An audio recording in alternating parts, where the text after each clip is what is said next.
gonna be making another dinner tray. I've got some Paduke, I think that's how you say it. If I'm not mistaken, this is some African wood. Don't quote me on it, but I got it from a local consignment shop place. So this is an inch thick right now. We need it down to about 3/4. So I'll be trimming it down, getting it lengthwise set up. We're gonna be pouring some epoxy. We're gonna do a beach theme with this. Hopefully it looks good, because we only got one shot of this. And we'll see how it goes. So let's get to it. So after cutting this wood, this is what my salt looks like. It's kind of cool. Everything's red. All right, now let's get a nice little river edge going in these two, and then we'll make a mold for them. All right, now we're gonna use this monstrous thing to get our live edge cut.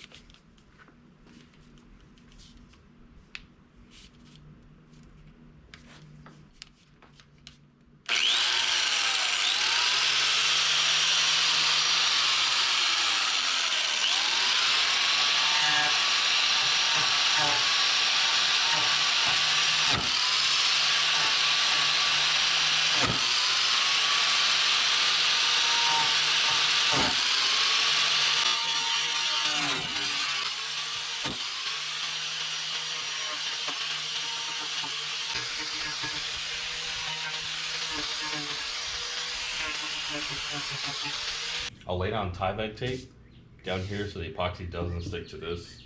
This also gives me a nice flat surface. And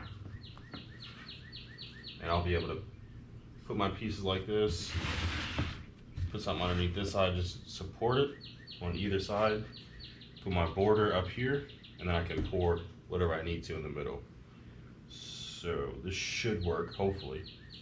I really don't feel like spending money on getting more stuff to make a mold with, so this will have to work.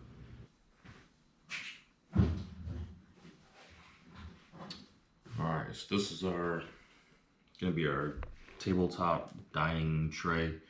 It's gonna be like an ocean theme, but it's gonna be a black ocean. So I'm gonna go ahead and do the base coat, let that cure overnight, and then come back, do the wave effect. We got some shells from the beach that I'll be putting in there, and some sand that I'm mixing in with the black base coat, just to give it like a beach feel.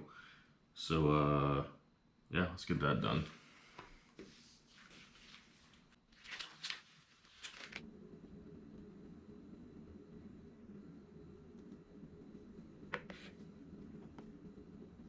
All right, so after mixing up, I let this harden overnight, mix up some more sand. Got that poured in here. Just trying to make sure it gets in all the corners and stuff like that. All right. Get rid of some of these bubbles.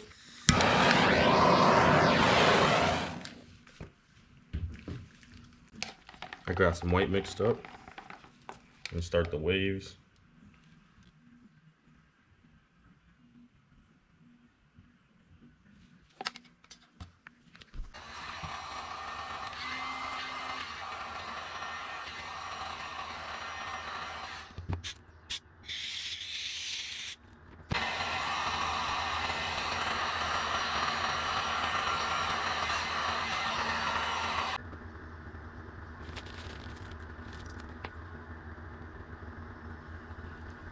Every time I start a project, I always have like a vision in my head of how exactly I want it to be.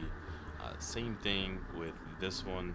I had it, you know, the waves pictured out in my head exactly how I wanted them, and they didn't really do what I wanted them to, but it's okay because in the end it turned out pretty good, so I can't really complain about them. You know, they don't look terrible, just not exactly what I had kind of envisioned. So I'm gonna fill the rest of this up with the deep pour. I did scuff it up because it's been kind of warm today, so this got hard a lot faster than I was expecting. So I did have to scuff this up with sandpaper. I used 400 grit. I kind of missed a spot. I'm gonna have to get that. I also decided to use a deep pour on top, a deep pour epoxy, instead of the normal tabletop epoxy like I've been using. Just because the deep pour, it takes it a lot longer to cure, so the bubbles have a chance to rise to the top and pop. Also, because the weather's been warmer, I didn't want this, curing too fast and cracking or something. I know you guys are excited to see how this thing turned out. I am too. I'm still in the process of sanding and, buffing the top to get it like super clear. But you guys are gonna have to stay tuned for the next video. I don't like my videos being all long and drawn out, so I like to keep them short and sweet, get to the point. So next week I will upload the part 2 of this video so you guys can see how the sanding went, final product, and actually putting it all together. So stay tuned, and I appreciate you guys watching. Make sure you like and subscribe if you think I deserved it. Appreciate it.